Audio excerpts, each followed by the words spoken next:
Rookie of the year. Now they're going to the season. Zion Williamson did not play, but and we but he has come but he has come back and played since January 21st. I think it was his game back against the Spurs.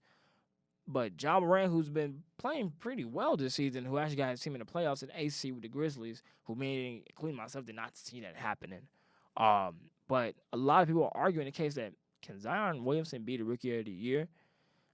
We seen Zion made a career high Thursday night in points with 32 and having a career night Tuesday with 31. So he broke his career high in the same week. Heck, the guy might go for 33 next week after the All-Star break. I don't know. So we've seen that been going on. I don't know if you can really classify as him being Rookie of the Year. Granted, he so far this season he has averaged 22 points and 8 rebounds with 58% shooting from the field and 36.4 shooting from three. But don't be fooled by that percentage for the 3-point line because he only shot 4 for 11 from the 3-point line. So I think 4 of those shots came from the first game. We went 4 for 4 against the Spurs in that fourth quarter explosion that he had that game.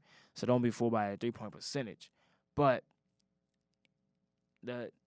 how can you really say he can be Rookie of the Year? Because by that logic, if you don't go by that now and say he can be Rookie of the Year, then Joel Embiid should have won Rookie of the year Malcolm Brogdon won it.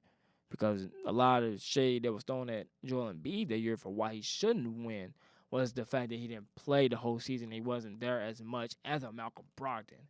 So I think if the NBA is going to be consistent about that and make their decision about it, I think they're going to have Ja Morant be the Rookie of the Year, even though that, it's not granted or anything. Like, let's say Zion Williamson gets his team to the playoffs because he is averaging more points than Ja Morant, and say that he finds his way to get the Pelicans to the playoffs. Does that make him Rookie of the Year?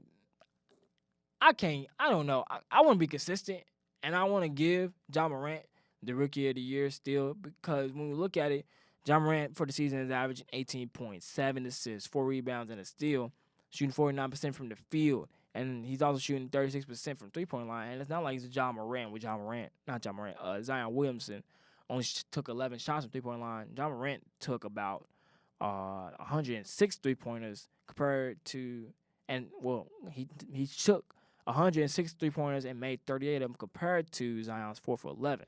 So he's actually taking these shots and making a good percentage based off the shots.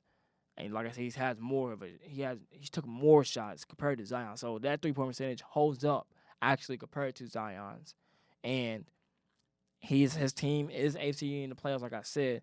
And they also are, last time I said, they also top 10 in points per game, rebounds per game, and a number 1 assist per game due to Ja Morant and another players on that team, the likes of Jaren Jackson Jr., Dylan Brooks, and Balance Tunis and Brandon Clark, who are contributing well to that team.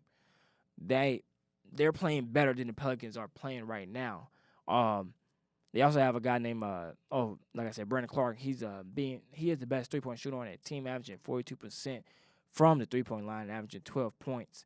So with them having a better team and a better style of play compared to the Pelicans, even though they do got All-Star Brandon Ingram, they haven't been as consistent as the Grizzlies have been because ever since I can remember in the beginning of the season, the Grizzlies have somehow been in the playoffs. Granted, they are being AC and they have been like sub 500 at most points.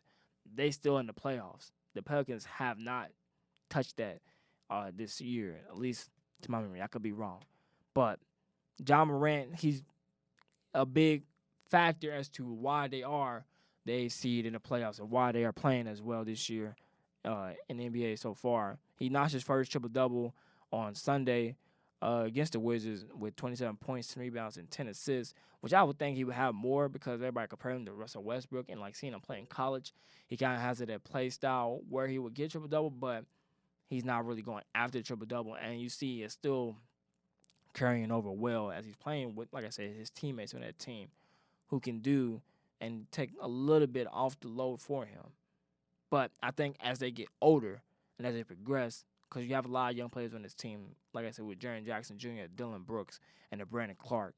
And Valanciunas, who's not really too young, but he's still young enough to where he can grow better. He can grow more as a player. So I think in a couple years, this team could probably be a pretty formidable team.